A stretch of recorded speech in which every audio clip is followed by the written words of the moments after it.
ایک صاحب نے مجھے کہا, لندن سے فون کیا, میری بیوی میرے سامنے اسکائپ پہ ویڈیو کال پہ غیر مرد سے باتیں کرتی ہے, فحش باتیں کرتی ہے, میں کیا کروں؟ میں نے کہا 2 تھپڑ لگاؤ یار, یہ تمہارے سامنے بیٹھ کے کسی غیر مرد سے باتیں کر رہی ہے اور باتیں بھی پوری کھلی ڈلی. کہہ رہے تھپڑ لگاؤں گا جیل ہو جائے گی, مجھے تھپڑ لگاؤں گا کیا ہو جائے گی؟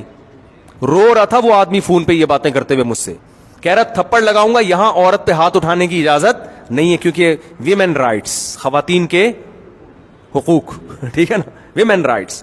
تھپڑ ماروں گا کیا ہو جائے گا؟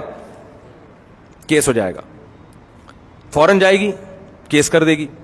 میں نے کہا پھر طلاق دے دو. کہہ رہے بھائی ویڈیو نہ بنائے پلیز, ٹھیک ہے نا.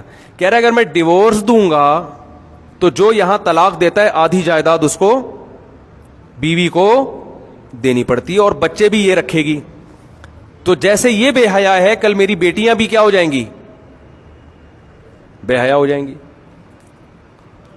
تو میں نے کہا کہ ضرب الحبیب, اس کو تو نہیں کہا, وہ تو بیچارہ رو رہا تھا, اس کو میں کیا کہتا. تو ایک مشورہ ہے, ایک مقولہ ہے, ضرب الحبیبی زبیب, محبوب کی مار کیا ہوتی ہے؟ کشمش.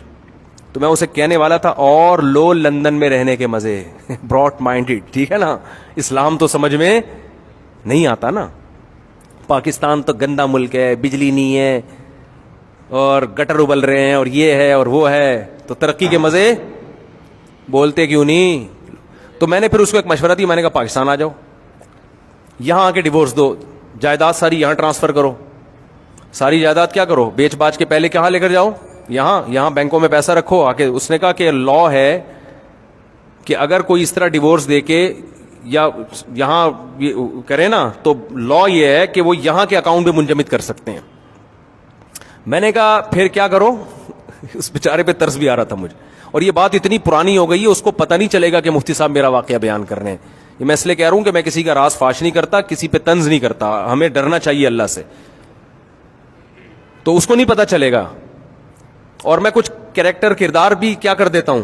ہو سکتا ہے واقعہ لندن کا نہ ہو, واقعہ کسی اور کنٹری کا ہو, میں لندن کہہ کے. تو اس قسم کے جو کردار میں جو تبدیلیاں ہوتی ہیں نا, تاکہ جو اصل آدمی بھی اگر بیان سنے گا تو نہیں پہنچے گا وہاں تک, تو یہ میں چینجنگ کر دیتا ہوں بیان میں. اور یہ واقعہ بھی بہت پرانا ہے, میرا خیال ہے 7-8 سال کم از کم ہو گئے ہوں گے اس واقعے. اور یہ ایک واقعہ نہیں ہے بھائی, آئے دن ایسے واقعات آتے رہتے ہیں. تو ایسے موقع پہ اسلام کیا کہتا ہے؟ 2 تھپڑ لگاؤ, انسان کی بچی بن جائے گی. یہ تو شادی ہم سے کی ہے, تم میرے سامنے وہاں بیٹھ کے